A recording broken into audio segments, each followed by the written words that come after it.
I opened the door, 3 men burst in, knife point. One of my kids was upstairs playing Xbox, the other one was behind the door. I got gazumped left, right and centre. I ended up with about less than $1,000 in my pocket. You get to Dubai, you got $1,000 in your pocket. Where do you turn it around from there? To full ownership of everything happened to me, so I lost my kids. Yeah. And then several weeks later, I had a heart attack.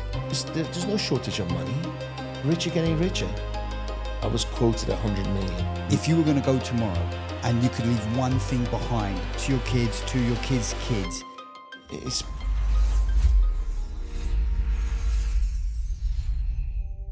Hi guys, welcome to the very first episode of Deciding to Thrive podcast. Today we have a very special guest, Dariush Soudi. A little bit of background about Dariush. This is his book, Modern Gladiator. He's somebody who came from nothing, from Iran as an immigrant. He's made over $100 million, lost it, had 2 heart attacks, moved to Dubai and rebuilt up again, and has now done hundreds of millions of dollars worth of business. He's the founder of the Gladiator Summit, which is bringing out thousands of people to events. And he's doing a number of massive investments, a huge entrepreneur, hugely successful. And he's going to talk everything health, wealth, and relationships as we start our very first Deciding to Thrive podcast. Okay, firstly, Dariush, welcome to, as I said to you before, the very first Virgin Deciding to Thrive podcast. And I listen, I couldn't have picked a better guest. So thank you for that. And we met, I don't know, about 6-8 months ago. It was January in Mind Valley event. Yes. Yeah, in the VIP room. And you were speaking on stage, first time at Mind Valley event as well.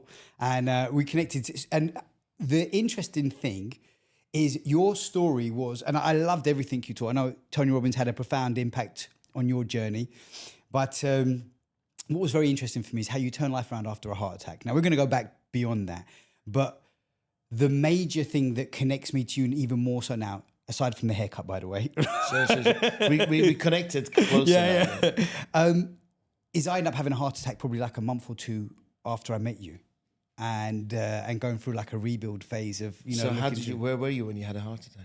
I was in Dubai. Well, I was actually in London. I had pains in my chest. Were you in bed? Were you walking No. in the gym? So I was I flew to London for the weekend with my son. I took him to watch a celebrity football match at Wembley. Staying at a friend's house. I woke up on the Sunday morning, a pain in my chest, and I felt like I never collapsed. Right. And I flew back that night. So I thought it was something with my heart. That was Sunday morning. I flew back Sunday night. And knowing what I know now, I could have died on a plane. Yeah. Because it's the worst thing to do is to fly. And I fell asleep as well. Yeah. Right. And I woke up Monday, had the pain again. I actually went to the gym Tuesday, had a big workout, not feeling the pain. And then I was in agony afterwards. It's a weird feeling, isn't it? It was. Because you can't put your finger on it. You don't know. It's a crampy feeling. You don't know what it is. You know, I was going to some meetings. And by chance, my friend called me and asked me how I was. And I happened, normally you say, okay. And I said, okay. I told him. And he said to me, please just go to the hospital. Yeah, which one did you go to? I went to Dubai Hills, Kings. Yes. Kings, yeah. And I drove myself there. And he was telling me that, like something had happened to his cousin.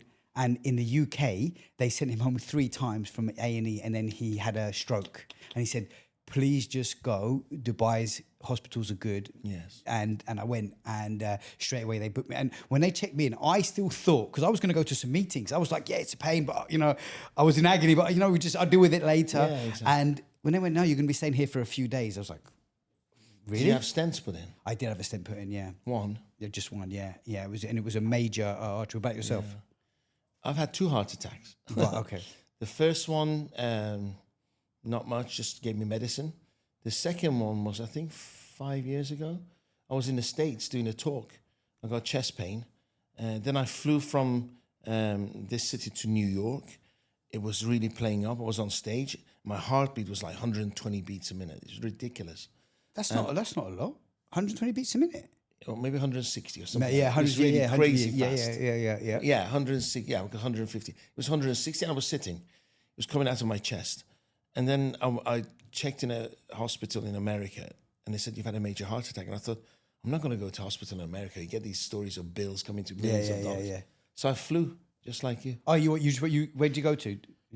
I came to Dubai. Yeah. For all the way, 17 hours from New York to Dubai during a heart attack. And then I arrived on a Thursday to the hospital. They said, you've had 3 arteries closed. Wow. So I said, but he said, we have to operate now. I said, no, I've got a commitment. So I did 2 more talks. No, what, At you, the didn't, you weekend. seriously didn't operate even though they told you to Yeah, heart attack? and then I had the operation on Monday. What? And And then you weren't scared of like anything like literally, like, I don't think I would have I done. think, the way I see it is just a hurdle. Yeah. I've got so much to do. Yeah. I can just wait. Maybe it's ignorance or Yeah, sometimes ignorance is a bliss. Yeah, right? yeah. We took our time and we're here to talk about it, right? So I just didn't feel it was my time. And then the funny story is I teach this when I'm doing sales training.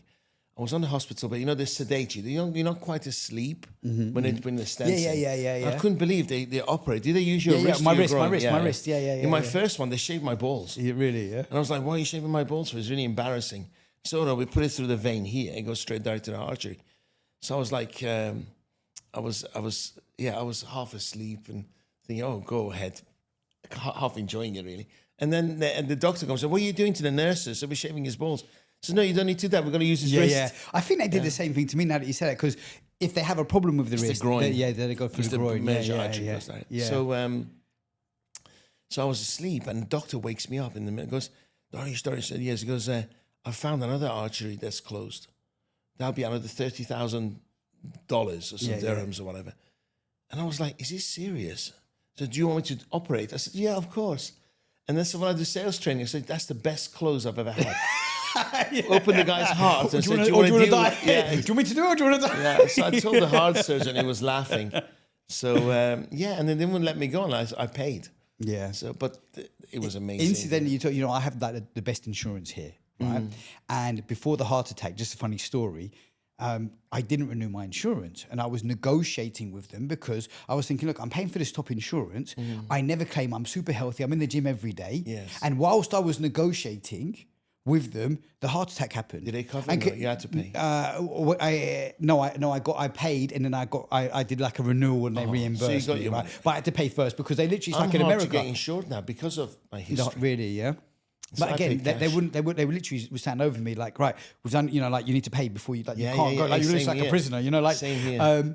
But it was. There was so much irony in the fact that I was negotiating over the insurance because I've never had any problem, and then it literally gives me a life-threating problem. Yeah. I mean, it wasn't like I broke my Now, finger. It was almost the same as me. Now I just don't. I just pay. Yeah, I pay yeah. the insurance cover. It's rare. It's hard to get insured now with heart attacks. Yeah. I'm 59. I don't know how old are you?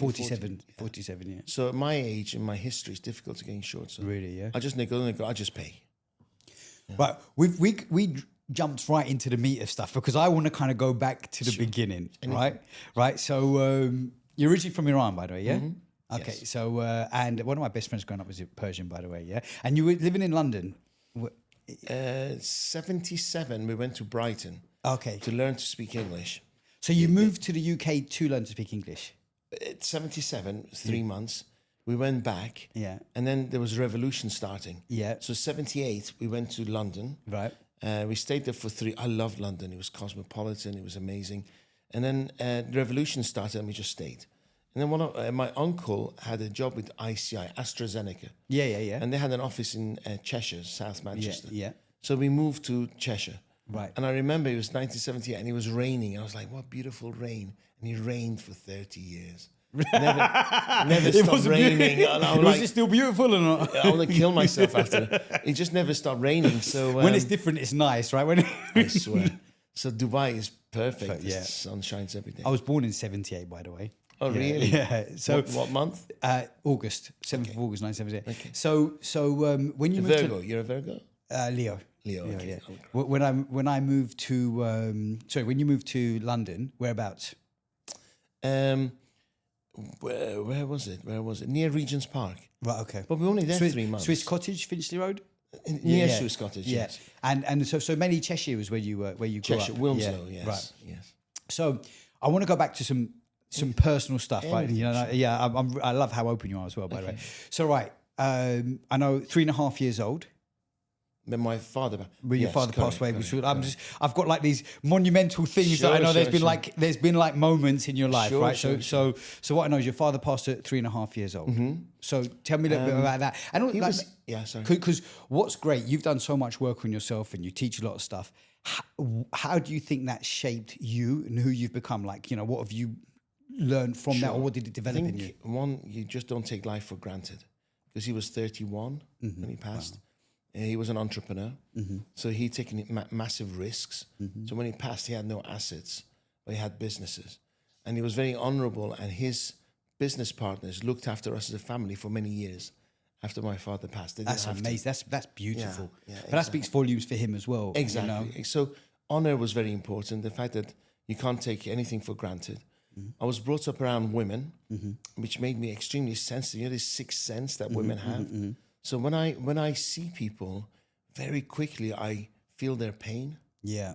I feel their pain. I pass the bullshit. Yeah. A lot of people just judge from the surface. Yeah. We had these conversations where I look deep. Yeah. And often that intuition that I learned, or I inherited from my mum and my aunt and my grandma proves right. You know, and although my movement now is called Gladiators, people can't believe how fragile this gladiator is. Because I don't mind crying, I don't mind sharing my vulnerability. So that's why I think I learned from my father. I look at majority of people, I think they're just a walking dead. Yeah. They just think they're going to live forever. They're not having a wow life. Sad. I think that number one, I mean, for me, there's a lot to get out of this.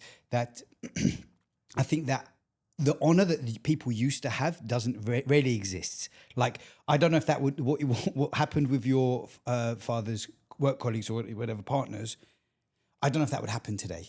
Like, I don't, and maybe that's a negative like thing to say, but I just think that the world is so fast paced, is become with social media. I mean, there's a lot of different things. I think the values, and especially when you look at more like village, if you go to an extreme, like more village life, the values are better. Yes, It's more people related. When you come into big cities, it becomes a lot more cold and selfish, and you know, people are just. It's true. But I think that I love what you're saying. For me, I feel like I'm quite like intuitive and connected, but I think that's from the work that I think that I've done from a spiritual side has opened that up. But you're right, women are naturally have that, men don't. We're kind of like more tunnel vision. We just A, B, and, and we look logical, left to right, two-dimensional.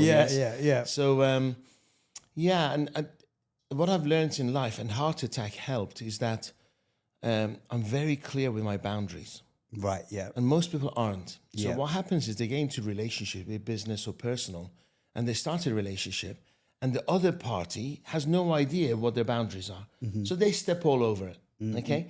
And the person wonders about this frustration, they get pissed off, they're angry, and they have fights, because you never set the boundaries. Yeah. I set the boundaries with my clients, with my friends, and if they step on it once, I warn them. Second time, I walk. That, yeah. Just walk. I find that after the heart attack as well. Like, it did make me look at my life and really think, like, I could have been gone, right? So I don't want to waste my time with someone that I don't enjoy being with, or not the way that I want to be. Enhance your life for people around you. Yeah. I always think, I have 4 kids, and they're not with me all the time. But I always think, if I'm doing what I'm doing now, my kids are watching, would they be proud of me? I love, if they're proud of me, I'm doing the right thing. If they're not, I shouldn't be doing it. You're it's so lovely to sit and talk to you properly, right? Because we're aligned on so many things. But one of the things, we spoke about Andy a while back, but one of the things he said to me, and this really got me, was,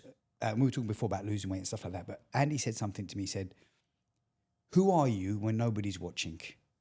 And that question penetrated me so much, because I thought, on the surface, I'm a good guy. I live a good life, but I wasn't always doing everything. So Tony Robbins calls it raising your standards, right? It's all about standards. And what I realized was I was doing a lot of good things a lot of the time, but not all of the time. It wasn't a set standard, and I was lowering the standards for myself. You were and compromising, and in turn my son. Right? And I've only got the one son, right? And I was How going to old ask is he? How old? 8. Oh, right? And how old are your kids?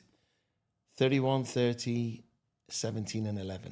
Bro, they're not kids, man. I'm going to be a granddad in 2 weeks. Really, congratulations, thank man. you. That's amazing. Thank you so much. That's amazing. Mate, you've got your gladiator tribe with the kids alone, huh? I'm not sure I'm ready to be a granddad, but people say life changes when that happens.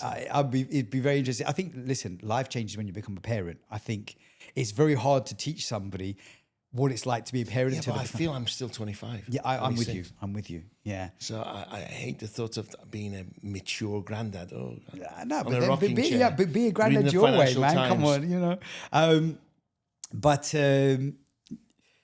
Yeah. So what we talking about? It's just gone from my head. Boundaries. You talking about boundaries. We were talking about kids. Yeah. So I was talking about raising this about the standards. Yes. So it got me to really look at what am I doing, and we were talking about getting in the best shape of your life and stuff like that. Yes. Even as much as the gym, it becomes down to nutrition.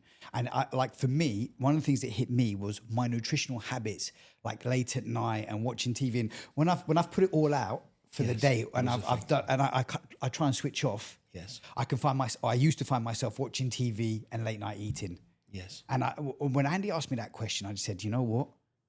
I'm going to change that, because the result that it's giving me is not the man I want to be for my son. It's not serving you. It's not, yeah. Yeah. I always say the way you think, if it's serving you, entertain it. If it's not serving you, get rid of it. Yeah. Oh, but the thing is, Tony said, the answers are all within. Yeah. Yeah. It's the kind of questions we ask ourselves, right? Yeah. Because the answers are there. You can ask somebody a question, go, I don't know. Well, if you did know, what would you say? They have the answer. Yeah. Right? So everybody knows the answer. They're not brave enough to ask the right questions. But I think that then again, peer group comes in because you get inspired and you have an iron sharpens iron. So when you speak to people, you have the right quality conversations that most people avoid having, right? Often direct. Yeah. Often yeah, direct. yeah. Because as you get older, you give less of a shit about what people think. Right? Yeah. And also money helps. Yeah. The more money you have, the less you give a shit, because that opinion could affect your income. Yeah. But when you don't care, you think, well, I can ask it. It's done with good intentions, and I'm going to get a direct answer instead of taking hours to get the answer. Well, I think if you're in business, you haven't got time. Listen, you're juggling a few balls, man. You need to to move. So let's go back. So you moved to the UK. So your father died.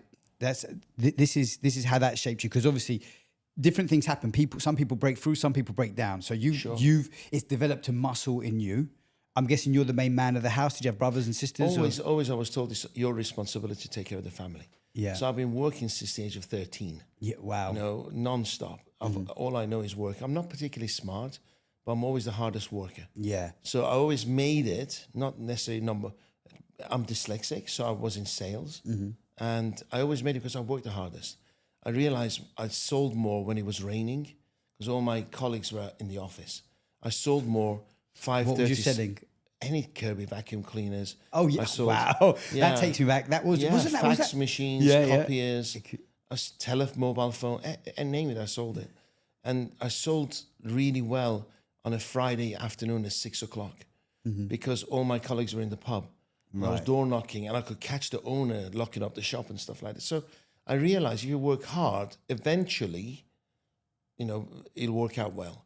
I think what's interesting, because obviously your background is sales as well. I think so many entrepreneurs started in sales, and again, I think if you ask anybody, if you lost it all today or tomorrow, what would you do? What's the number one skill you need? Yes. It's sales, isn't it?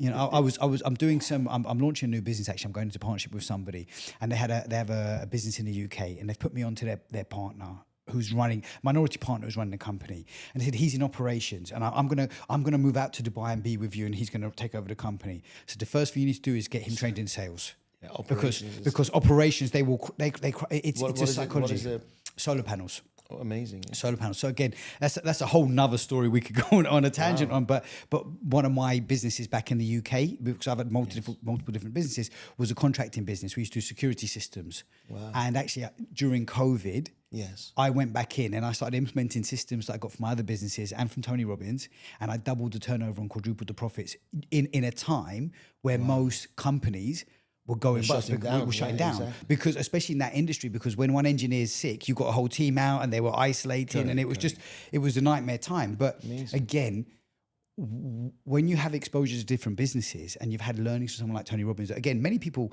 when I first invested in Tony Robbins, $250,000, back then, you go back like 13 plus years ago, you could buy a house. Yeah, for that money. Expensive. Yeah. And people looked at me like, are you crazy? But I just understood how business can multiply and compound, what those skill sets are worth. Most people, when we talk about most people walking around dead, most people are in a, Andrew Tate calls it a matrix, whatever, they're in their own like sort of different world where they're just going through life. They're surviving life. They don't see it. Yeah. And you ask different questions, you have a different perspective, you know? Yeah. So so you're in sales, grafting hard, Kirby Hoovers. So where did you go from there? So you moved to the UK at 12, right? So I'm guessing your first job was in the UK. Yes. Yeah, it was in Cheshire. Yes. I remember I was a glass collector in a singles bar. Then I became a waiter behind the bar. I don't drink alcohol. I didn't then. Yeah. And I didn't know anything. So I had to learn how to mix drinks and stuff. And I remember loads of hot girls behind the bar, my colleagues. And they used to send me down to change the barrels. Okay. And I thought, God, how business can be unfair because they didn't share tips. Yeah. I was the one running down changing barrels. Yeah. But the girls were getting the tips. So end of the day, they'll empty these pint pots of change. Yeah. And I pick my 10p. Yeah. That's the tip I had. Yeah. So that's the first time I thought, oh, hang on, sex sells. Sex sells. But you know what lesson I'm getting from you, by the way? Yeah. Right, but this is just, and I can relate to this. People don't realize the sweat equity you put in. So you see, in that specific moment, you're changing the barrels, you're downstairs where it's like stinky or whatever, They're upstairs and they're earning the getting the money. glam. But guess what? You're building the muscle. Because if you I was listening to Napoleon Hill the other day, right? And he spoke about how Andrew Carnegie commissioned him to go and write the book, and it took him 20 years. And he spoke about how everybody laughed at him, except two people. It was his mother-in-law and somebody else, right? Everybody doubted him and laughed at him and said he's crazy for doing it for no pay, working for 20 years. But he said if they then knew what happened after that 20-year mark and how he was doing like $1 million a month, and back in those days, by the way, it's like it's been a book that's probably Isn't it after the Bible? It's the biggest selling book or something. Could well be. I mean, I for anyone who I look at as an entrepreneur, It's Dread Thinking Grow Rich. has Red Thinking Origin. It's their Bible. It's their go-to. It's the number one book, right? And but my point, what listening to that, how much do we go through life at that moment doing stuff for free, doing stuff without recognition, doing stuff that no one's grateful for? And I was talking to one of my guys this morning, funny enough, like everything that I do, for me, it's my contract with God. Like, it's not that I'm not an overly religious guy. I'm more spiritual than religious. The higher being. But I believe in a higher power. Yes. And I believe that, listen, the law of the universe, whatever, sees what the work that I'm putting in. Sure. I don't need the reward today. Sure. I just need to give 110%, and what's meant for me is coming. Do you know what it is, Dan? Dan, sorry. I always thought there's more out there. Mm-hmm. So I was never satisfied, right? My biggest enemy is my comfort zone. Yeah, Okay? yeah, 100%. So the reason I was okay doing the barrels because I knew I'm going to learn and grow and move on. So I was okay about changing jobs, moving on, learning, constantly learning. I was lucky to met my first wife who was into personal development. I didn't know what personal development was. She got me introduced to Tony Robbins. But then I think that I never complain about the life I have because I take responsibility and where I am today. But I was never satisfied. I always wanted more. When I saw a rich person, instead of pointing their finger, I'll be like, what are they doing that I can learn from? Yeah. Instead of in England, they go and key the car. Or Throw rocks at it or something like this. Yeah. I thought, no, this is not me. They're doing something.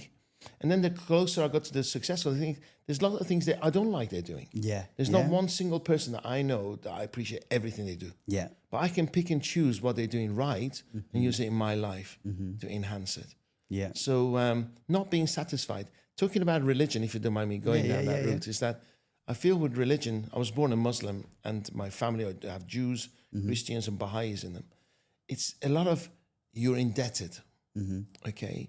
And I hear a lot of like Gary Vee talks about how lucky you are to be a 1 in a 500 billion sperm that got through. Yeah. I'm like, actually, you know what? I'm not fucking lucky because Buddhists say life is about suffering, right? What, you wake up in the morning and go, well, thank God I'm suffering today. I'm so lucky that sperm won because before it, there was nothing, right? There was nothing. I can't remember what life was before I was born. And I've yet to see somebody who's died and come and say, hang on, the other side's really good. So it's a lot of it is what we've written. But to me, if you're not satisfied, you think, well, I'm here now, right? Yeah. I don't owe anybody anything because I didn't get a choice to be here. I wasn't in the queue going, me next, and pop into earth. Let's just make something of it. This is my chance, right? For whatever reason, I'm suffering, I've got pain, but let's utilize this to make it fun. Let's make it wow. So when that day comes, I look back and I go, what a fucking life. Yeah.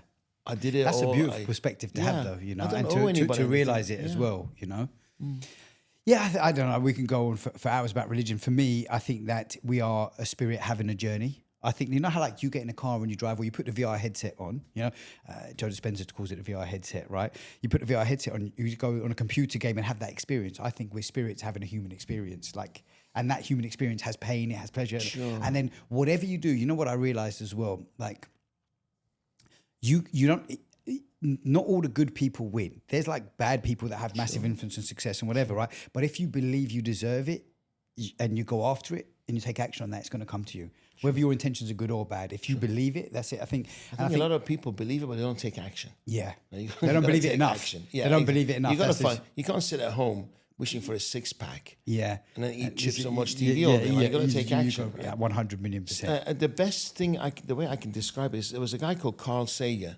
He was a scientist. I don't know if you know. No. Really look into his writings and his videos. The way he said it was, if you imagine we live in a two-dimensional world, and all you do is you can look this way or that way, and suddenly a three-dimensional object lands on your two-dimensional world. What do you see? You just see nothing. You see the parameters of this object. Yeah, you can't even look up. Right. Because Einstein said time is the fourth dimension, right? So what makes us think there's not 20 dimensions? Yeah. 50 dimensions, 30 dimensions, Do you- right?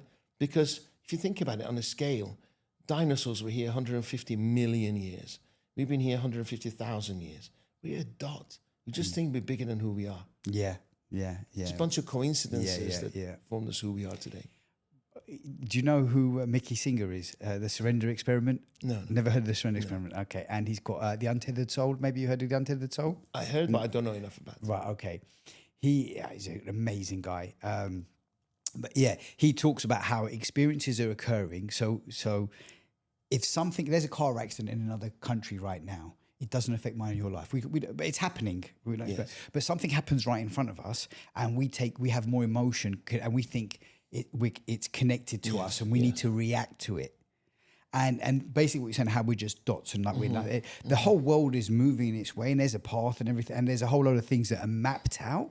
Yes. But we have to control our emotional. Well, it happens to us all the time. Like you think of someone, their phone rings and it's them. Yeah. Or if you look at the history of time, when there was television being built or created, there was somebody in Japan doing exactly the same thing as the guy in America or in Scotland. When radio, it was the same thing. Things happen at the same time as well. all over the world without having to physically know each other. Yeah. Well, the world's much smaller now, right? It was. You think before it was completely separated, Correct. right? They really didn't know that this guy in Scotland creating television, the guy in Japan was doing it at the same time. Yeah. Yeah. It's crazy. So okay, so you started working hard. You got in sales. So you met your first wife. So where did you meet your first wife? In a bar. In a bar. And where's she from? England. Oh, so English. Okay, cool. Yeah, and lots of coincidences, and I got to meet her, and she was older than me, and it's what I needed. I was a little lost. She had she had her own business, and I was in sales at the time. I had a computer business, and she said, "Let's go to this." So you already started your own business. Yes. But not majorly successful, or how? Yeah, I made good money. Yeah, okay. So you had a level of success. What sort of age is this? I would have been 23, 24. So you went straight into entrepreneurship, essentially, from sales. Sales, well, as a sales, you're an entrepreneur. Yeah. Well, it was all commission only. I never got a salary. Oh, really? Yeah. It's of all I know. But some people in sales still don't take that step, but they're not great salespeople, by the way. Yeah, because I have no faith, no belief, no confidence. I always commission only. I got into computers, started building our own computers, and I met. Computers were coming out at that time, I think. That was. Do you know Dell? Dell Computers was coming into the UK. Yeah. And I said, "You'll never make it." What is this internet crap? Do you know what they did? But they you could order from Dell Direct, right? They would build it for you. Yeah. That's they build it. Yeah. So he started from a garage in Dallas somewhere. Right. But you'll never make it. So she took me to she had a beauty salon. She took me to a beauty exhibition. And I'll go over and I say, "Right, what's your USP?" and then the woman's like, "Look at me." I said, "Well, unique selling proposition." And she go, "Well, it smells nice or the packaging is nice. I was like, that's not enough.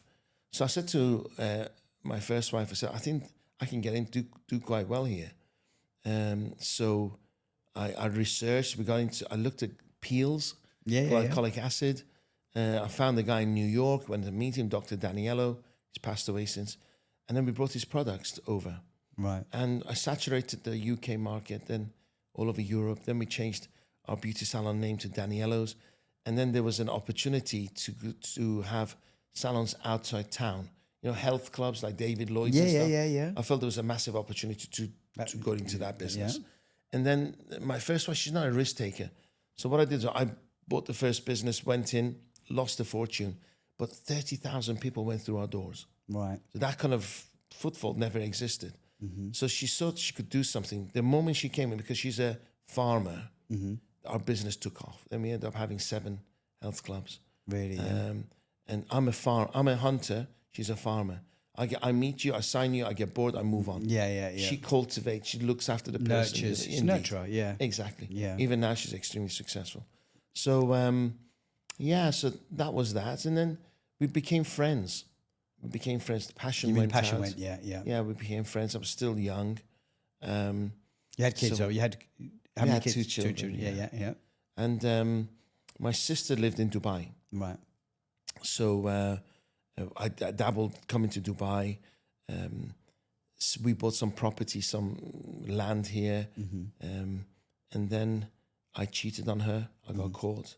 She says, I would honestly, it's a coward's way out. And although I even warned her that was happening, she was too blind to see it.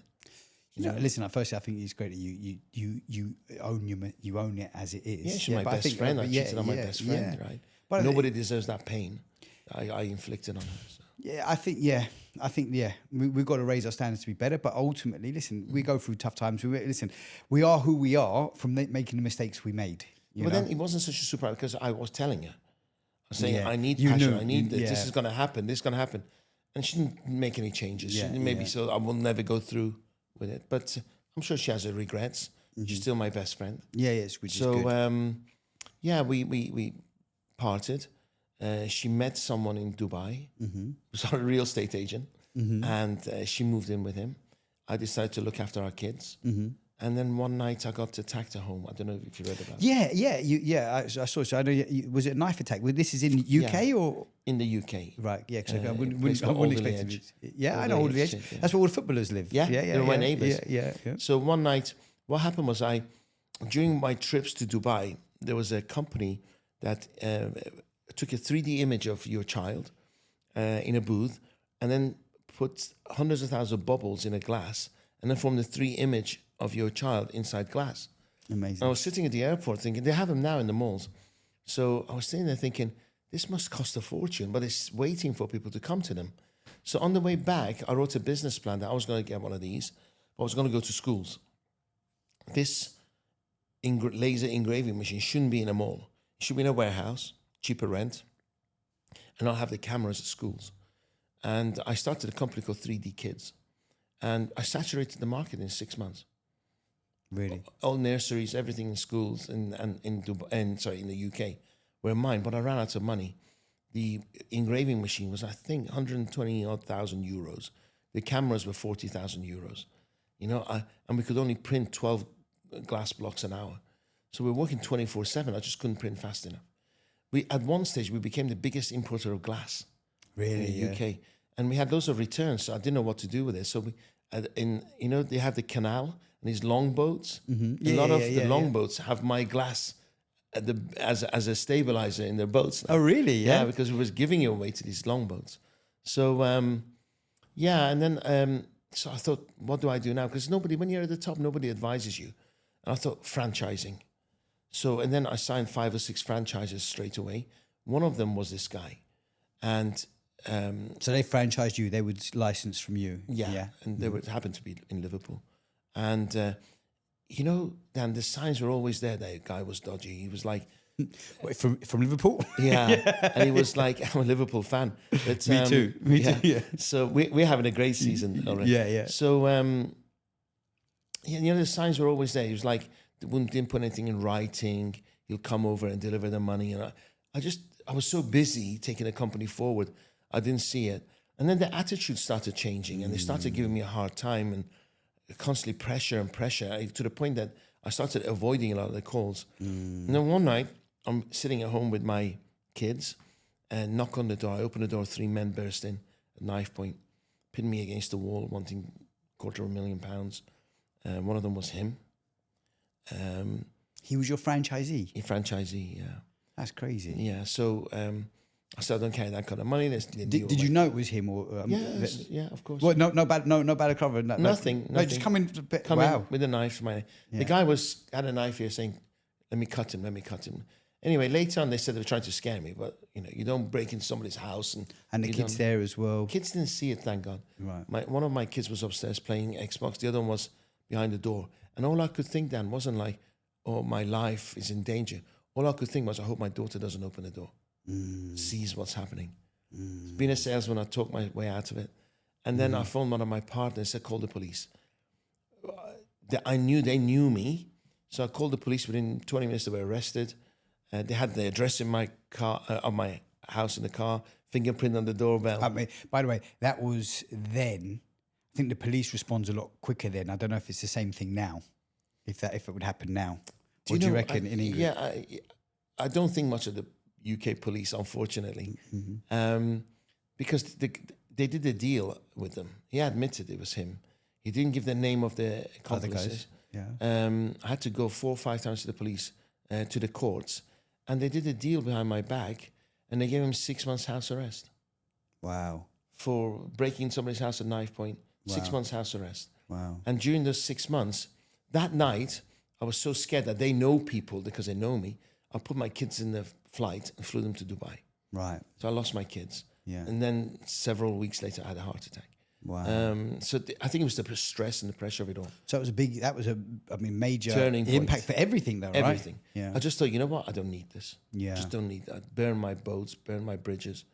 And it was exactly the same time as Michael Jackson died. Wow. I was sitting there thinking, my idols died, Yeah, my life's yeah, falling yeah. apart. Everything was sitting in a park in Manchester. It was raining. I was crying. I thought, it's time to change. So I came to Dubai. I was very naive. I sold my business. I was leveraged. The bank came after me. I didn't want to go bankrupt. This is this glass business. Yeah. I didn't want to go bankrupt. And we still had some of the spas. Gave one to a member of staff. Somebody came and offered me 10% deposit. Gave him the keys. No, they didn't give him the keys. They came to me a few months later saying, give us the keys because we're giving you 10%. Yeah, you're paying the rent. We'll take it over and we'll do this. They just took the keys and never paid me the 90%. Wow. And they'd already done a deal with the landlords to take over the whole thing. So I got gazumped left, right, and centre. I ended up with about less than $1,000 in my pocket. So I want to ask you, so just before that, what sort of money was the businesses doing or how much had you made before that? Because you had a I was number. on a rich list of Northwest of England. Really, yeah? Yeah, I was quoted 100 million. Yeah. So life was pretty... I would walk into showrooms and buy cars on credit cards. Really, yeah. So wow, and you've Houses gone from in Spain. So what were you selling the businesses for? Like what was like? So you had your glass business and the health clubs. We had 600 staff. Altogether. Wow, between the two businesses. Between the two businesses. At one stage, I'll give you an example. We didn't have a membership for the beauty salons, and I thought I'd create something that has recurring revenue. And I created something called Wax the Max, right? So people will pay me £15 a month, and they get unlimited waxing. That made them come back. Yeah. And then we'll sell them laser treatments, products, hair, beauty, whatever. At first, everybody was against it. But at one stage, I had 20,000 people paying me £15 a month. Even when the business stopped, and I'll tell you why it stopped, the money kept coming in. There's probably £1 million sitting in a bank account, Royal Bank of Scotland somewhere. Really, yeah. That I can't touch. So what happened was, I owed the taxman £30,000, and my accountant said it wrong. Yeah. Okay, we don't owe them any money. Let's negotiate. So they filed a case to sue me in court. Okay, one day I go into ATM and my bank account's frozen. I didn't realize, and the stupid accountant didn't know that there's an old law in England. If the taxman's going to sue you, they got to put it in the London Gazette. And the moment put it in the London Gazette, all your bank accounts are frozen. I never knew I that. had money in my account, Yeah.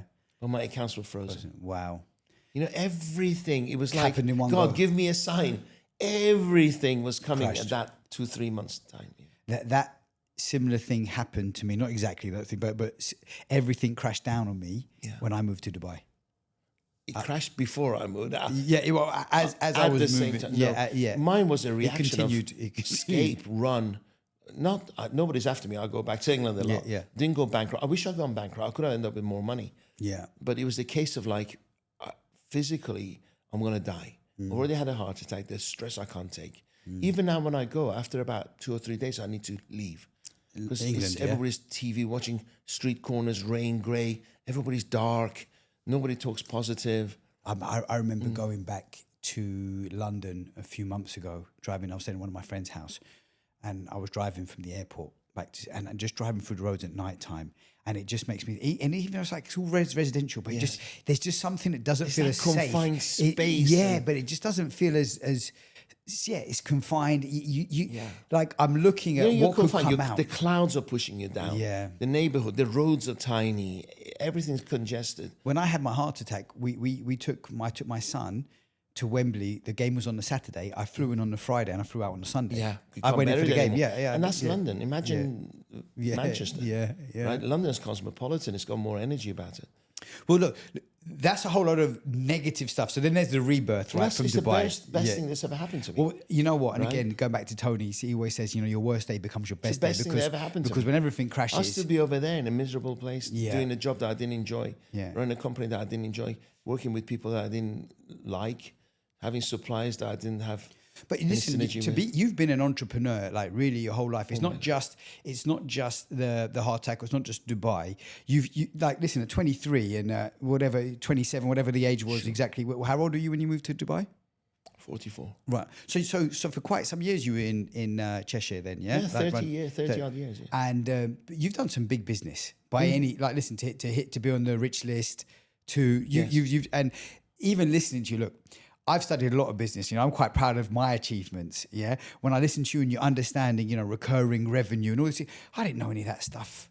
My early days in business. Everything I learned is I've got a copy of my book for you, by the way. Right. Yeah. Thank you. Everything I've learned has been my own story, my own experiences. Yeah. Because I never had anybody teaching me. I wish I had a father who could teach me. I went to my mum when I was like 14 and said, "Mom, how do I get a job?" She goes, "I don't know. Go and ask someone." I didn't even know. I was reading. The reason I got into commission only because that's the only job advertised in newspapers. Yeah, you could definitely get. One of those. Knock on the door and you get any job. So I've done it the hard way. If I had to do it again, I would say the reason I'm doing what I'm doing now because I want to be there for people who want there for me. Yeah. Right. I would have saved 20 years, couple of heart attacks. So it's interesting, right? My brand is the purpose-driven man. Amazing. Okay, and what's interesting, I got to a point where, so I told you I was beat down, but just before I came to Dubai and when I came in, I'm not going to go into it because I want this to be more about you, but I want to just let you know, like I was going through, before I came to Dubai, I had got like a massive betrayal by my family, like in a family business, and they stole loads of money off me and they were squeezing me financially. I was going through divorce, so I was living in a big house with my wife at the time, and we were like two sides of the house. The mother of your son. Mother of my son, and so internally I just felt like a complete failure and unloved by everybody. Yeah, because like the closest people is like my family from all angles. I just felt very unloved. And what you find is that not many people care. Yeah, I mean, I had some Not friends who were many like, people. I mean, I was suicidal at that point. I really didn't want to be here anymore. Yeah. And I remember telling one of my friends, he was like, why didn't you tell me? And it's like, what are you really going to do? Like, okay, so I'm going to tell you. And then when you say, oh, no, don't be like that or whatever. Like, people don't, I would say they don't care. They don't care enough, maybe, or also they're unable to help you. Why should they care? Yeah, and that's Why exactly. should, But again, when you realise that actually nobody owes you anything, and that's exactly it. And the whole thing is, you got to save yourself, and that's what. Exactly. But I feel like a little bit of like a phoenix going through where I went from, putting myself out of the fire, and understanding. After that, I only need me. Like not that anyone owes me anything, but like if it's going to be, it's down to me, and I have to do what's required. But in that moment, anyway, I was really low. So incidentally, going back to some things that helped me, was motion equals emotion. So I felt so helpless and a failure. And I was like, well, here's what I know. In order for me to shift this emotion, I need to move my body. So I was going to the gym and putting some things in my ears that was positive stuff, you know. And even Tony wasn't working at the time. Tony had been such a great mentor for me, but I was listening to like not Alice Armstrong, Abraham Hicks and things like that, and just really working on my emotional state, and Joe Dispenza. And then anyways, but after all the stuff happened in my family, I had a good amount of cash. And I went heavy into crypto. And I was making money from crypto at the time. It was a bull run. And I loaded up thinking, well, I'm making so much money. And the whole thing flipping crashed. And then I had money tied up there. Was it Solana times? No, it was even before. This would have been around 2021. And then I had to buy there's certain decisions, like you looked after your kids, right? For me, there was a decision when I was going through these fights, this battle with my wife at the time and my family. I just made the decision that my son is my future, and that relationship with my wife has to be good. Like I it's difficult for me. I can understand at some level what happened with my family. I don't know if I want to forgive them all in my life, but there was a lot of deep-rooted betrayal, and look, hurt people. So for me, that's their thing. So I get that. But I thought I need to be better for my wife and my son. Are they in the UK now? No, they're here. They're here. So I bought them a house outright in Spain. I couldn't get mortgages. I couldn't, because when you jump from country to country, your credit rating. You don't have a credit rating, and you know, you're not like a local. You don't get same as here as well. So I've actually bought them a house in Spain. I bought them a house here, and so I stepped up to those things. So actually, so the rebirth for me, by the way, I was for the first time in my adult life. I wasn't as low as $1,000, but I was flipping low. Yeah. And I remember I moved into a 1-bedroom apartment here, rent. So I was used to living in mansions and penthouses and having all the Lamborghinis and Porsche and all this kind of stuff. And then I've gone to a 1-bedroom apartment. And my ex-wife gave me a maid's room. Really? So I lived in a maid's room. Yeah. And I mean, look, okay.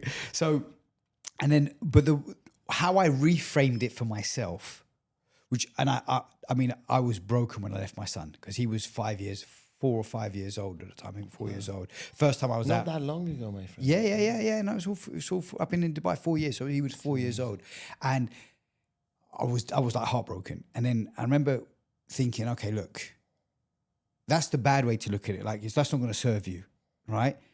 Here's what you've got: draw a line in the sand. Now you've got no distractions. You can go and you can do whatever you need to do to it. And that was a turning point. But coming back to Purpose-Driven Man, I got to a point where I got back on my feet. I got some money, and I've built a business that's in network marketing, pays me passive income. I've had other investments. Crypto came back up. I did a small little investment. I did a big fintech investment that's paid off technically on paper it's paid off really well, right, in the tens of millions. And I got a bit comfortable, and I said, look, because with that pain, I used to speak on stages. I stepped back and I went really introverted. I felt like a failure. I didn't want to go on stage and go, hey, I'm going to help you be like me, because I didn't feel like me was good. Yeah. Yes. And I stopped living with purpose is the point. Wow. Right. And then after the heart attack was a real spiritual awakening for me, because when I met you, you were searching. Yeah. Wow. Yeah. Exactly. I got a little bit inspired at Mind Valley. Yeah, but I was searching. Yeah, that's exactly it. And like I said to you, even when I met Andy, I was searching. Yeah, and he just hit me at the right time. And it was when we were speaking, I was thinking he gave you direction when you needed it. Yeah. And look, everyone's got their own thing. Listen, Tony Robbins gave me direction. Like the thing that happened in my family. So I told you they betrayed me. Like, they stole a load of money. They did the same thing 10 years prior, or 7 years prior would have been. Yeah, it wasn't as bad. It was the first time, so it was bad. I wasn't as developed, so I was more sensitive, more ego-driven. Sure. Over the years, I developed my skills. So then when it happened the second time... The hit was far bigger. But I was a lot more calmer. I was a lot more open, understanding. But then the level of the crime, if you want to call it, went so deep. And I was like, wow, I just can't forgive You can this. love people from distance. Yeah. You don't have to have them in your life. It's interesting, right? I mean, look, I grew up, my background originally is from nightclubs, and I relate to a lot of street people. So I grew up with a lot of different underworld people, right? Sure. But I have a code, and that code is loyalty, is honor, is trust. And that's actually the code of the street, you know, like it, right? So, and it was always family first. So my friendships from school, like my friendships growing up here, many of my friends are 20, 30 year plus relationships, right? Because when I was at the peak of my nightclubs with all the celebrities and all the girls, the fat guy I went to school with was the guy coming in first. Like that was who was important to me. It was my family, right? And so incidentally, all those guys have gone on to be worth tens and hundreds of millions, right? In all separate industries. We all grew up poor. And the weirdest thing is that everyone in a different industry from my school has gone and done well. Not at the time when they were coming to my clubs. I was probably the most successful at a younger age, but they've all gone on and like made fortunes, right? So, but that meant a lot to me. So it was family first. So, but my reframing of it and just how it makes sense to me, I go back to we're having a spiritual experience. Like you say, no one knows us anything, and that also means our parents, by the way. Yes. Right. Yes. And so I understood. Look, and I'm listening to your ex-wife who got into personal development, and everyone plays a part in the pages of our story on the journey. I call it the hop on, hop off bus. Right? Yeah. So you're going from A to B. People will hop on your bus and they'll hop off. Some people want to be on a short journey or a long journey, but end of the day, it's your journey. Yeah. You come alone, you leave alone. Yeah. Right. You can just do the best you can. And you know, it's like you watch a good movie, and I'm sure you know the hero's journey. I'm sure you've studied the hero's journey, right? And look, there's an antagonist, right? There has to be somebody that brings out the hero in you. Do you get what I mean? And for me, this stage that I'm talking to you in right now in the last few months has been a rebirth for me, where I'm like, do you know what? I'm like, I've got so much energy and I don't give a shit who likes me, who doesn't like me, who judges me, who doesn't judge me. What. I just want to go and I want to leave it all on the table. Good. Because what else am I here for? Exactly. You know? And you're still young, by the way. Yeah. But you know, and I'm genuinely here. I've got gratitude and love, right? Genuinely, I am grateful for all the things that happened in my life. Genuinely, and I think I've lived. If I died tomorrow, I'm very proud of the life that I lived and things. But I think I've got an opportunity to impact the world more. And you know, like, and Andy calls it God's work. Right. And again, like I'll refer to God a lot, right? But even though I'm not that spiritual, but I do believe in a higher power. I do believe in the law of the universe. And I just think that, look, have you read Outwitting the Devil? No. Yeah. Okay. So Napoleon Hill, I really invite you to read Outwitting the Devil, right? And it talks about the devil isn't someone with horns and a tail. It's basically it's fear, doubt, and it's all of these things that creep in. And how does it catch us? Is it gets us to drift. It puts that little seed of doubt. If we slow down, if we drift, you become like stagnant. Okay. So the man that beats the devil, the 1 or 2% in the world that has the power, the joy, all the stuff that most people don't have, is purpose driven. Essentially, he calls it definite purpose, right? Definiteness of purpose. So when you're pursuing that, so I would call that God's work, right? Because in this book, it's about how we have a time on earth, and then there's God and the devil, and like, you know, are you going to be like, I don't want to call it the winner or loser, but you know what I mean? Are you going to get seduced by the devil, or are you going to go on and do something meaningful? Yes. And God's work for me, and a bit like what you're saying, it's like helping other people to see a better way to be more into the, you know. I get it. I think I've gone a bit over the hill with this one, because why do you want to help people? Okay, some people want to help people because they want to earn money. Mm-hmm. Sell courses, do this to earn money. Some people want to help people to get love back, so love buying. Okay, I got to a stage whereby I help and I don't give a shit. Yeah, well, I'm with you. It's like charity, but it's charity. That's like I say, it's a contract with God. And it's I don't care if they pay, they don't pay. And you know what happens most of the time? What used to hurt me is that when they fail, they blame. Yeah, most people, they don't take responsibility. Ego blinds them. Yeah. And that used to hurt me because I know the formula works. Yeah. Right? Yeah. But you just didn't fully immerse yourself, right? Sales, if you don't always be closing, building relationships, asking right questions, and you don't close, it's because you didn't stick to the formula. And you're not doing enough numbers, you didn't stick to the formula, right? And if they fail and they don't make money, so that his sales training didn't work. Yeah. Right. You know, I come from network marketing, right? So I didn't know. So, okay. I know that. Right. Okay. So I'm in the top 0.3%. Yeah. So not 3%, 0.3% in Herbalife nutrition. Wow. Yeah. Wow. And that's my passive income basically. Herbalife. And I was amazing. Wow. Yeah. And I've business in 42 countries. Right. Now listen, a few percent. I'm in 0.3%. Right. So many other people outside of me have failed. and they'll blame this and they blame that. And I know, hey, I'm living proof. I remember when I started, I signed up one of my best friends. He said, yeah, my sister used to do that, but it's like 10 years ago, and you missed the boat. And then next year I broke records in the UK. Yeah. And I called him back up. Like, look, you told me it was too late. I broke records. Come in now, Now come in. We're hot. No, I should have come in a year ago. Yeah. And that happened, by the way, for like 8 years. I stopped eventually stopped asking him, and step back. But so I completely get you. Look, there's a lot I want to go through with you now, right? So you came here, you got $1,000. You're living in the maid's room. Tell me what, because you've built an empire here, as far as my understanding, right? And you've got the in the arena is the podcast, is that right? Yeah? Yes. You've got the gladiators, like what is it? A community? Summit, the gladiators summit is a training. Yeah. I'll tell you all about it. Okay, yeah. You do something with capital? Do you do some finance capital or something? Or? Yeah, well, I have personally. I teach people where to invest. Okay. And personally, last year, nearly $200 million people invested. Wow. On your asked them to. And the return was on average 30% a year. Wow. Well, that's a whole nother conversation to have. Yeah. So what are the top 3 to 5 things that you would tell people to invest into, just out of curiosity? I have companies that I tell them to invest in. Oh, so they're your companies? Not my companies. Companies so you pick, okay, so you might do some like coaching for some companies, or you've got an involvement with a company? I have an involvement with a company, and I've been on the back end, I know them, and they religiously on time deliver dividends. So is that your main sort of like KPI measure? Is how often they pay dividends, or how much? Or is it like growth the average, potential? for instance, 30% a year, and they pay monthly or every 2 months. Yeah. Banks pay 2, 3, 4% a year. Yeah. I mean, I've got a deal 17.5%. I'm getting paid monthly, that's through a good connection of mine. Yeah. Per annum. 17.5 per annum, paid monthly. Yeah. I can get you 30% paid monthly. I'm in. Guaranteed. And I have principal guaranteed. Yeah. I have 101 company. I have 130 million. Right. In.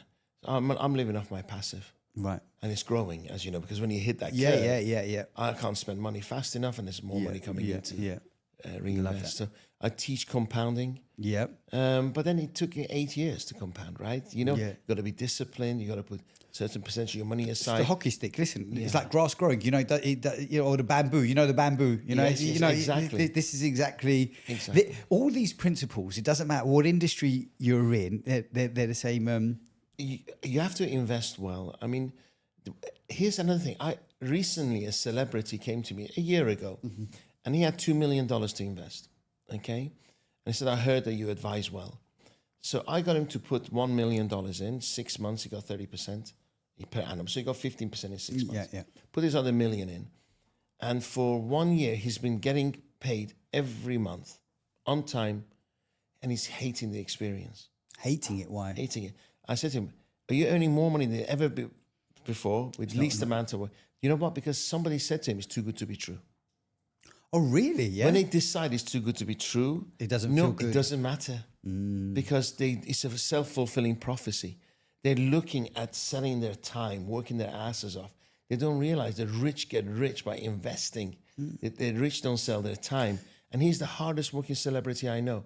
Really? Most wonderful human beings I know. Hardworking. We just can't get it around his head that money can work for you. Yeah. And because the banks have brainwashed you that 2-3% a year is good. Yes, anything above is. But I don't realize the richest people in the world are bankers. I mean, it's interesting. So I want to still learn more about your businesses, right? But I think when you're making that level of money, at least for me anyway, and I go back to purpose. Purpose is a big word for me, right? Hence the thing. And if you do make enough money, you do have enough time, which is really the goal.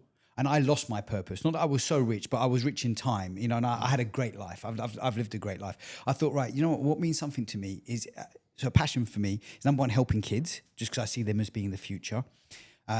Number 2 is helping them with more like a personal development, because like my mind changed in life and business. And I know a big thing for you is actually bringing love into people, not just money, right? So because ultimately it's about money. That's what It's about love. Sorry. Is it? Ultimately, it's about love. It is. It is. What do you do with your money, right? So Well, listen. If you're a billionaire, there are billionaires who are suicidal, right? Because if you've got no one to enjoy it with, yes, and but there are lots of billionaires who help thousands of people. We just choose not to listen to it. Yeah. Or hear it. Yeah. So for me, I would like to, but coming back to what you're talking about money working for us, right? We're not educated on money. We're educated on geography and science and history and like a lot of this stuff. Like you don't really need to know. You know, we need the life skills. Well, we're educated to work. Yeah. We're educated to have a job, which is just over broke, right? Yeah. So we're educated to sell our time, pay our taxes, and die, and then serve the system. Yeah, that's exactly it. So for me, the education that's important is how to manage our emotions. Yes. Because emotions is everything. And again, that's what you know. Your quality of your life is the quality of your emotional home. Is like how you're living. You know, you can have everything you think you want. Like this guy, like you say, he's earning 30% or whatever, and he's still not. He's not happy, right? Correct. So it's, what's the point? Yeah, what's the point of more money if you're not going to be? Yes. You've got more money to be unhappy with, and then. We're not educated on finance and stuff like that. So for me, one of my passion projects is to set up a school in Africa. And why in Africa? Just I believe Africa is the future. I believe kids are the future. It's a lower barrier to entry for me. There's less red tape in places like that. Yes. You know, you can just go and do what you want to do, and you can let the results be. And by the way, what I like is people like us that don't. There's no certificates. There's no things. There's just That's why we love hard to buy. graft. Yeah. Because if you graft hard, the system will look after you. Yeah. Well, I mean, you can't survive if you don't graft hard. Exactly. Let me tell you something. Like you know. They tell you right the moment you walk in. Yeah. Right. If you're not decent, if you can't control your emotions, your behavior, you're kicked out. Yeah. And that's why you and I love it. And we don't pay taxes to systems that throw it away. Well, I think that you can have like kings or royalty, if you like, and some people believe they're the king and the country's there to serve them because they're the king, and some people believe they're the king, they're there to serve the country. Correct. And I think we're here at the lucky time. Yeah, we're absolutely. I mean, listen, I grew up Jewish.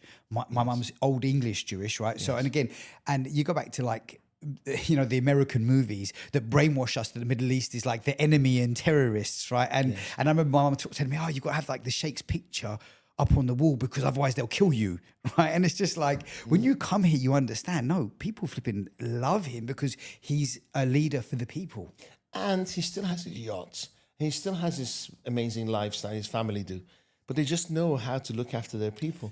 Talking about religion, right? If you follow me now, you know I talk about Gaza a lot.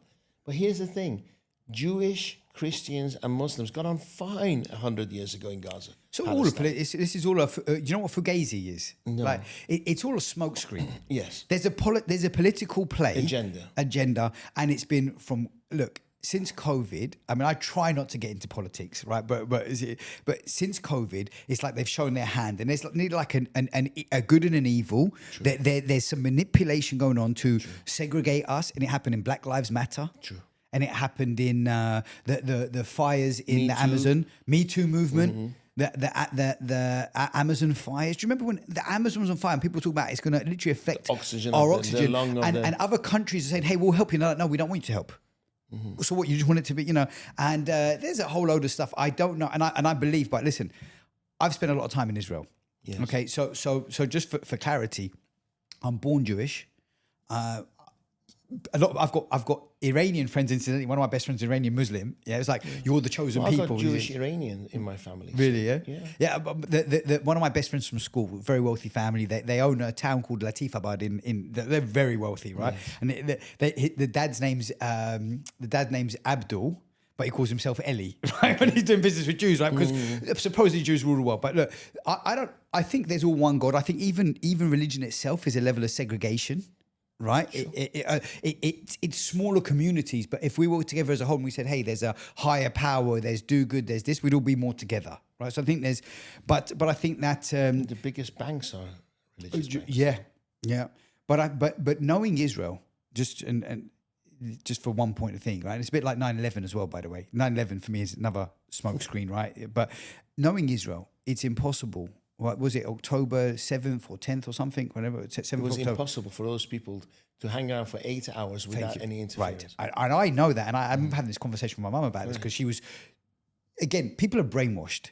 Listen, we went through a time in COVID where there's people in their own family would cut off their own family because they would or wouldn't wear a mask or would or wouldn't get the vaccine. Yes. I mean, I don't get the logic in that. Like, it's beyond me. Here's the thing.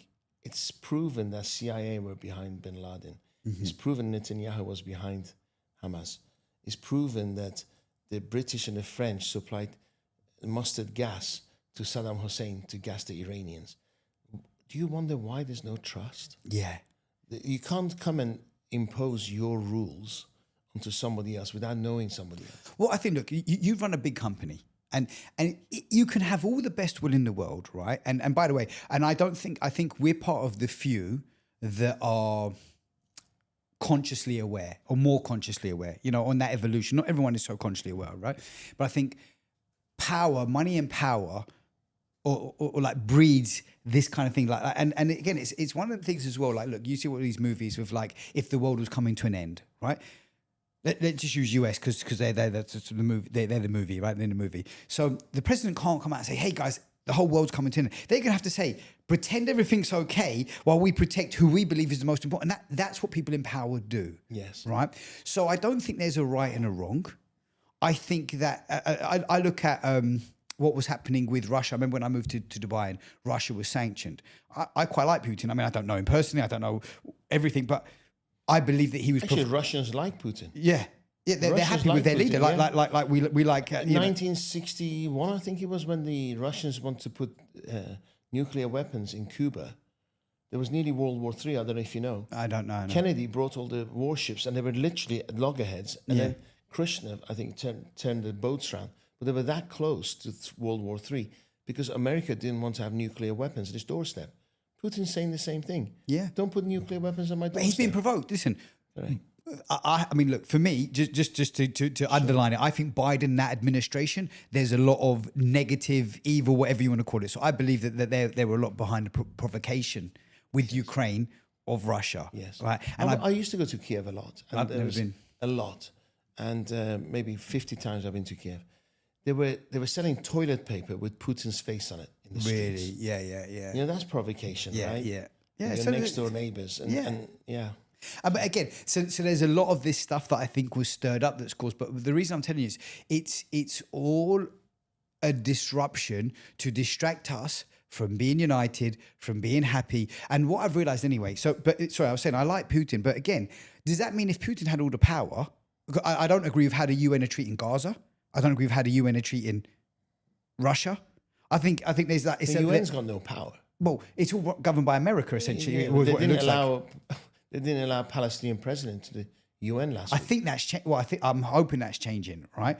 But do you know what makes me cry? Go on. Is when I see innocent white Christians going on the streets and want to stop the genocide, and that makes me cry. That they don't have to. They go out at the weekends and get hit by the police, arrested by the police, because where does this happen? In all over the world now. Really, yeah. All over, brutality of German police now towards innocent. See, I don't watch the news.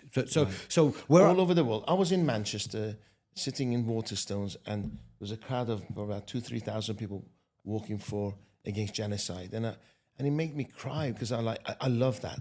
When there's human unity and they stand up for what's right. We're coming against the government. And we're coming to a crunching point, I believe. There is like a good versus evil, whatever you want to call it, right? Because look, years ago, like my mum, she's very old school. She grew up in a time, the teacher said that's right. The doctor said that's right. The government said that's right. Yeah.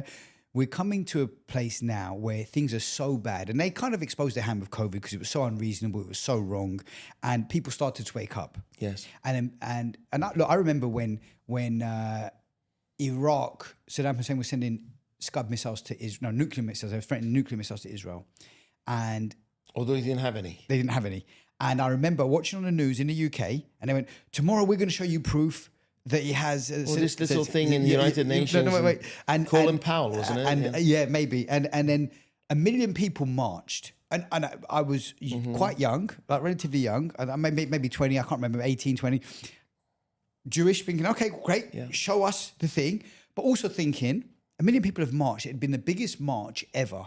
And then like a week later, we joined the war, right? And I said, there's no democracy. No. It's an illusion, right? Yeah. And unfortunately, all these people that are doing stuff, what's going to happen? There will be eventually a revolution. You're having a point now Were you in the UK when there were riots and looting around Tottenham and everything? And then eventually the guys in Tottenham said, "Hey, we're going to protect our houses." Yes. Right. Yes. And you're going to get to that point, I believe, in Europe, across the world. They're going to say, "Hey, enough's enough. These governments, man, they're," and there's going to be some people that are going to crumble, and there's going to be some people that are going to set up to take back. May I throw a spanner at the Yeah, works? go on. I think most people are ignorant. And I think how the powers of being are controlling us by creating divisions. Yeah. So we got Agreed. anti-gay, we got pro-gay. They're fighting each other. Yeah. Anti-immigration, pro-immigration, they're fighting each other. Yeah. By creating division, there'll be no unity. Yeah. So they know that. And they, through COVID, as they tested it, how they could control and manipulate Yeah. people. Divide and conquer. Unfortunately, most people are ignorant. Yeah, and it's the same with Ukraine and Russia, same with Israel and Palestine. Yes. And all it is it's Black Lives Matter. Yes. You know? The funny thing is when I speak about Gaza, the Ukrainians complain. Really, yeah. And then I speak about Ukraine, Yemenis complain. I'm like, there's so much It's wars around the world. You it's can, and it's happening all the time. But here's what I'm going to say with all of this, though. So I gave Putin as an example. I think he's a pretty good guy. You know, Russians like him, whatever. That's great. Okay.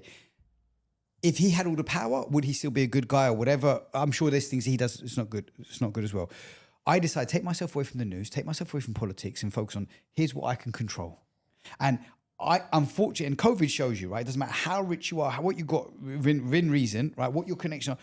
Pretty much the whole world was affected. But I mean, at that time during COVID, I was living in a mansion. I had a 7-bedroom mansion in Spain, beautiful swimming pool whereabouts? in Marbella, in Estepona. Yeah, I used to have a place in Estepona. I had 3 apartments in Estepona. But so far, Yes, you've got oh my shaved God. head, Heart attack, Estepona, divorce. I used to go to Gibraltar for my fuel. Yeah, really, Yeah. yeah. I nearly moved to Gibraltar. Funny enough, when I was, because I moved to Dubai for tax initially after Estepona, Brexit. I looked at Gibraltar. I couldn't live in Gibraltar though. But we had a beautiful house by the beach. And they put police. We had this like private little beach, and they put the police on the entrance to that beach. And it was, no one went there. Like, talk about resources. You know, we talk about in the UK they can't find flipping child traffickers and all sorts of stuff. Right? You can't do anything to people. Like, guy comes to you with a knife and he gets 6-month home arrest, and then someone could go to jail for like putting Palestine action on it or whatever. Like Or not wearing a mask, not wearing a mask on exactly. COVID, right? In fresh air by the beach. I mean, it was ridiculous, right? But my point is, I remember thinking, what if this was a single mum with 5 or 6 kids in lockdown in a flipping high-rise tower? Yeah. Do you get what I mean? Like Here's the thing. People with very minimum empathy are running countries in US. Even Elon Musk said, empathy is a weakness of humanity today. oh, really? Yeah. Yes. Is that what he said? Caring Interesting. has become a weakness. Well, So here's now what they're doing is the ICE are going around America and they're picking up you dark because they all make dark skin. Yeah. And picking up, they don't care if they've got a child at home. They don't care. They've been doing this white man's garden for 15 years. Really? And they're just kicking them out. And not even sending them back to Mexico. They send them to another country somewhere else in jail. Imagine if you're human and you've been treated like this with that boxer went over and he was like a famous boxer. Went over, had a fight, and they picked him up after the fight. Did they? Yeah, I mean, I don't. So to answer your question, I don't watch the news, but here's the thing. If I didn't watch the news 1942, I wouldn't have done anything against genocide that was happening against the Jewish people or gay people or black people, right? So I think saying nothing is a crime. Yeah, I know some people think that, and I do get that. Yeah, I mean, look, I hear you. I'm not the activist type. What I am is working to build me and build the light that I shine, if that makes sense. And I've had warnings they're going to take my social media down. Really? Oh yeah, I've had threats. From who? A lot of people. From individual people or from the actual organisations themselves? Can't say it. Right. Okay. But both. Yeah. Both. Okay. And even Facebook, even Meta. So I've had warnings. Look what happened I don't with them. care. I've got 5 million followers, but you know what? If I went down doing the right thing, screw it. I have free time not to focus on my social media. Yeah. It's a blessing. Yeah. I think you got to stand up for what you believe in. Yes. For sure.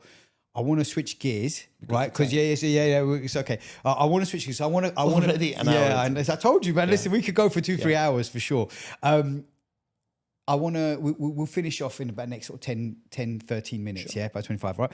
I want to go through some of your accomplishments here and the things that's happened because we've gone back into where it started. It's a long life. Yeah, and also a lot of like troublesome times, right? But there's a pot of gold at the end of the rainbow at the end of the day, right? You've gone through a whole load of trauma.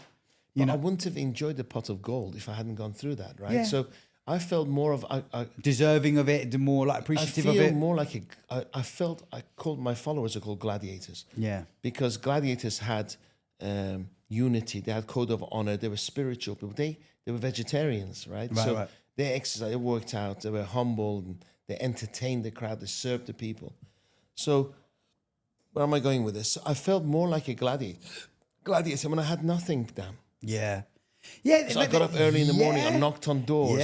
Yeah. You know, I counted the cash and I chased the money. Yeah. Now, somebody ran away with 13 million dirhams of my money 3 months ago. Really? If that happened 10 years ago, I would have gone bust. Yeah.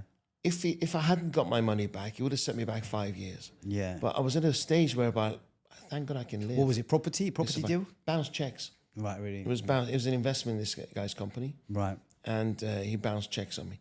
I got most of my money back, but I had to raise court cases, travel ban, and all this business. Yeah. It ruined my summer. That's a good thing in Dubai with travel ban specifically because you can't run away. Yeah, but at the same time, they can't go to their mate. Here's 10,000. Take the passport, go. Yeah, maybe. Yeah, well, I suppose so. I didn't think of it like that. They can't do that. There's always a way, but it's good. It's better than don't drag it forever and ever and county court judgment. A guy sold me a dodgy diamond, and he ran away to England, and I've been suing him for the last 5 years, and he's just gone to county court, and he's asked for 30 days. Think about it. It's been 5-6 years he's stolen my money, a diamond, you know. And most he'll get is a county court judgment, and he'll say, "I pay £5." I mean, listen, as an entrepreneur, yes, these sorts of things are the most difficult things right now. You know, I have it whenever I pay deposits on stuff, and then the guys don't deliver, and it's like you every time you're trying to move forward, you can have a court case. You know what pisses me off most is the time wasted doing it. Because I value time more than anything else. Yeah. And if I'm wasting and mental time, space, and you got I could be doing other productive, proactive things. Yeah. That's what upsets me because I know this soon shall pass. So let me go through some stuff because you've got the Gladiator Summit, right? How many people do you have in approximately the Gladiator Summit? I'll tell you what happened with the Gladiator Summit. I'm not an event organizer. Yeah. I believe in miracles. So what happened was I built this massive social media following. I have 1 million subscribers on my YouTube channel. That's amazing. It's like the biggest in the whole of MENA region. And how did you build up? 'Cause you're not a social media guy, right? So not really. Somebody said to me 8-9 years ago, "Have you heard of podcast?" And this guy called Joe Rogan.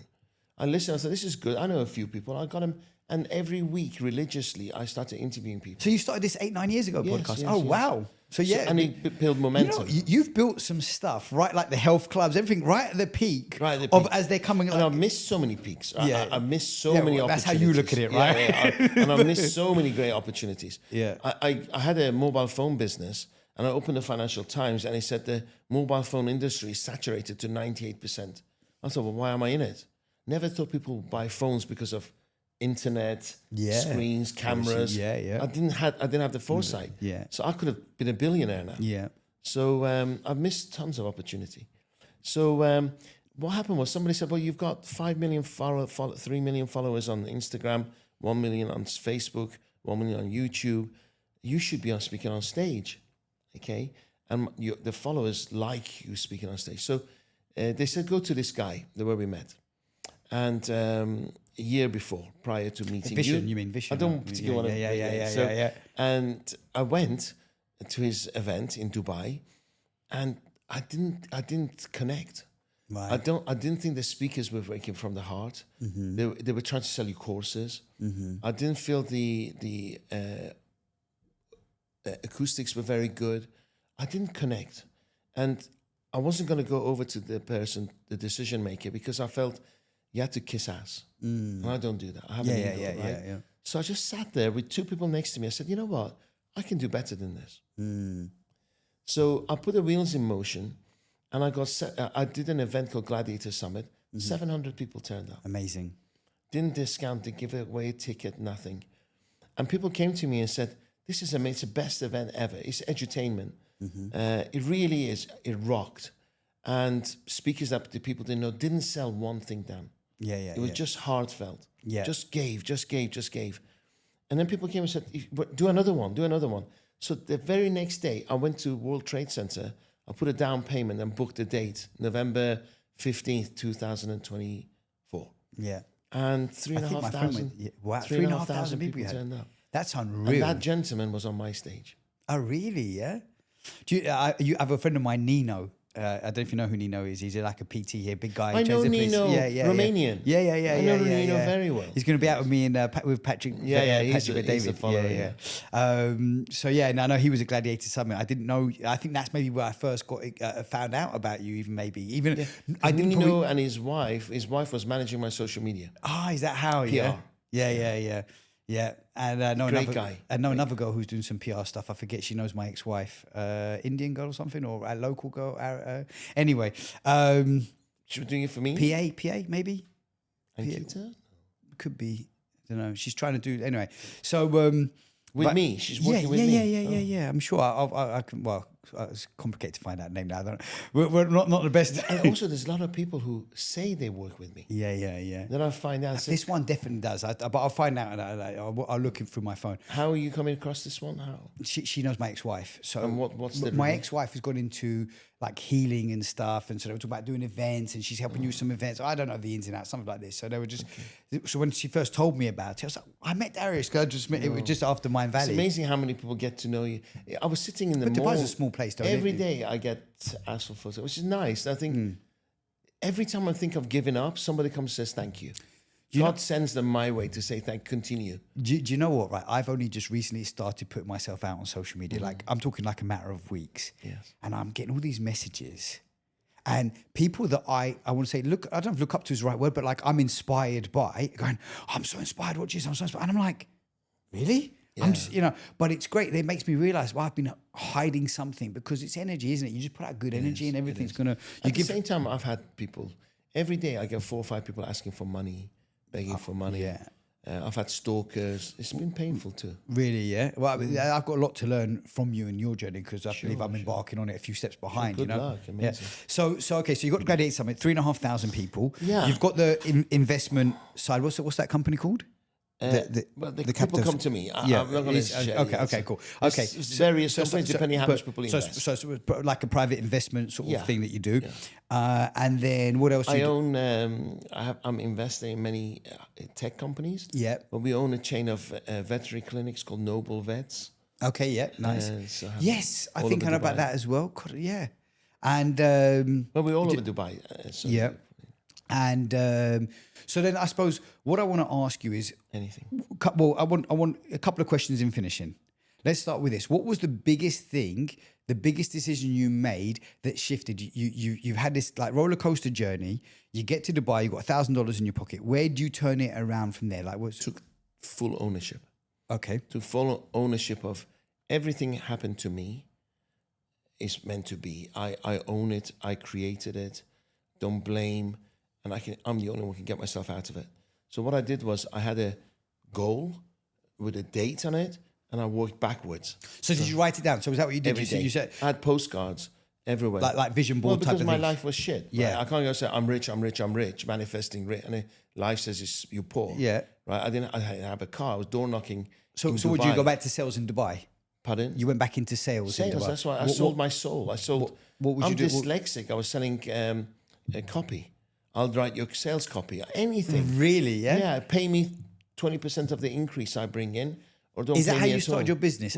Pay me 20%, and you start Yeah. building from there. Yeah. Yeah. And then And what was the next thing? I knew the health and beauty industry, so pretty much everyone on Jumeirah Beach Road and Albos Road was my client. Really? Yeah. Yeah. So you just weren't working like a dog, basically knocking on the doors. 24/7. Yeah. 24/7. Yeah. And then my son, I love him so much. I owe him my life. He's 31 now, Ali. Mm-hmm. And I'm proud to mention his name. He's my best friend. He's the greatest man I could ever be. When he was school, we went through shit together. He didn't go to school for 6 months because I couldn't afford it. But when he went to school, during breaks, he was cold calling for me.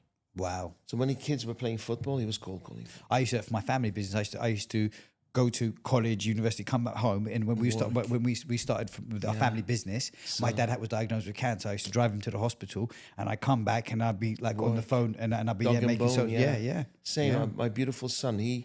I am where I am today, really, because of our partnership together. And I was answerable to him. He said, "Dad, I made you 3 appointments. How did they go? This. So he's been my business partner for It's taught him. 18 It's years. the best lesson you can give He's him. a multimillionaire, Yeah. 31 years old, drives a Ferrari convertible, has a beautiful girlfriend, soon to be married. Thank God. Yeah. Amazing. Okay, you got married a second time. Yes. Right. So still married now, yeah? Yes. Yeah. So what was the shift there like and you know, how do you like find love and you know like I'm still looking for love. To be honest with you, what is love really? Yeah. You know? And is it conditional? Is it unconditional? Does unconditional love exist? When you're seeking, you're always asking. Angela, my second wife, is 11 years younger than me. When we met, she was 30. She was 30. So she was in for a fight and this and this. I've been through it, done it, got the T-shirt. So we've been through shit and back together, hell and back. She's been my best teacher, right? She's been my greatest teacher because I've been through hell and back with her, right? So, and when you've been through hell and back with someone and she's still together, there has to be a purpose, a reason. So now we're at the summer of our lives and enjoying it. That's amazing. Thank you. But I believe that as well. I think that's a defining thing is if you don't walk out on each other when it's hard. Yes. You know, and if you're willing to, and that's a sign of values, of loyalty. And look, this is There's where been I many come times both of us have felt like walking away, but Yeah. we stuck it out and Yeah. worked it out. So, yeah. So we got 2 beautiful boys. Now, my son's 11 and the other one's 17. They have a YouTube channel and they're earning money. I was gonna actually ask you about that because I know this and I think Bros it's case, genius yeah. because I want to get my son launching his YouTube channel, right? Introduce them to my kids. I would love They're to do famous now. Yeah. They get recognized that. everywhere. Yeah. I would love to because look, I think we're in a image driven entertainment content creation world and it's only going to get worse and worse and worse. Because we're not relying on PR companies anymore. We can go direct to the masses. But I think, I mean, if you look at the way wealth is created today, learning how to set up your own YouTube channel is way more beneficial in business than learning flipping accounting skills even. Do you know the what I only mean? difference is that it takes time. Yeah, yeah. You got to start early and you got to be consistent. Yes. Before, you could pick up the phone and make the deal. Now, set up your social media, build a reputation continuously. But you look at people like Mr. Beast and all this type of stuff. Yes, Like, I mean, it's a different universe. And by the way, what I love about that though is they get to have fun doing it. It's not like going to a job. I said to my wife, I said, let him work one day and I'll take 6 days off. Yeah. Go to the beach, meditate, go to the gym, look at what? Who said you got to work 5 days, 6 days a week? Exactly. Who set that parameters? And but look, you look at like how Mr. Beast is setting himself up. How these kids, they're doing stuff they love and just videoing it. Enjoying it. Since I've started having a video crew with me, and I look back at, I feel like I'm making magic moments. The point is, I was already living that life to an extent. I wasn't capturing it. Like we were on the boat the other day. I've got a boat here, and one of the guys took a video of me out with my son and a Burj Al Arab in the background, and we're swimming. And I just thought to myself, if I was on my own with my son, I wouldn't have captured that moment and understood the beauty of it as much. Yeah, and then you remember it forever. Yeah. Because you miss that moment. You're with your son. You didn't see Burj Al Arab. You didn't feel the whole ambience, the whole thing. Yeah. And so I can always look back at that. And again, years from now, when he's bigger, and I'm going to look back and go, oh, he's jumping on me. It's a legacy you leave behind. Yeah. Yeah, it's a legacy you leave behind. And when the old days, there used to be photographs and videotapes. Yeah, videotapes rusted. You lose photographs. All of it. Now this is all set for the rest of the time. Yeah. Beautiful. So in closing, look, at first it's been amazing, and I think it's just one of many meetings I need to have. Let's do it. But in closing, you've got kids. I know you're very much aware. You're very what's what I'm looking for? You're very consciously aware. You're very entrepreneurial aware. If you were going to go tomorrow and you could leave one thing behind to your kids, that was going to make a that could summarize your life and your purpose and everything that you want to give on, what would be the one thing that you would leave behind? Believe in abundance, right? The world is how we see it, okay? You're driving on Sheikh Zayed Road and you go, times are hard, people don't get paid. Or you can drive down Sheikh Zayed Road and it says Lamborghinis everywhere. So there's love for everyone. There's money for everyone. There's abundance for everyone. It's whether you choose to see it and pick it or not. So you can dictate your life depends on the way you see things. So I'd rather see things in a positive. This is what I say. Most people want to fill their cup. Okay? So what they do is they go into a business relationship or a personal relationship because they're hoping Dan can fill my cup. So they're always lacking. But if you can fill your cup with abundance and then only entertain people who are going to enhance it, what a life you'll have. Yeah. Right? Fill your cup. My kids don't want to leave home because the home is so full of abundance of love. They don't need a girlfriend or boyfriend to fill that gap. Most of the problem, we get into shitty relationships because we're hoping that they can fill a hole in our life. Yeah. But there's abundance of everything. There's no shortage of money. Rich are getting richer. The poor are getting poorer because of their mentality towards money and wealth, right? There's people with no love because of they bring their negative experiences of love and pain into the new relationship, right? So it's what you focus on, what you get. And abundance is everywhere. I love that.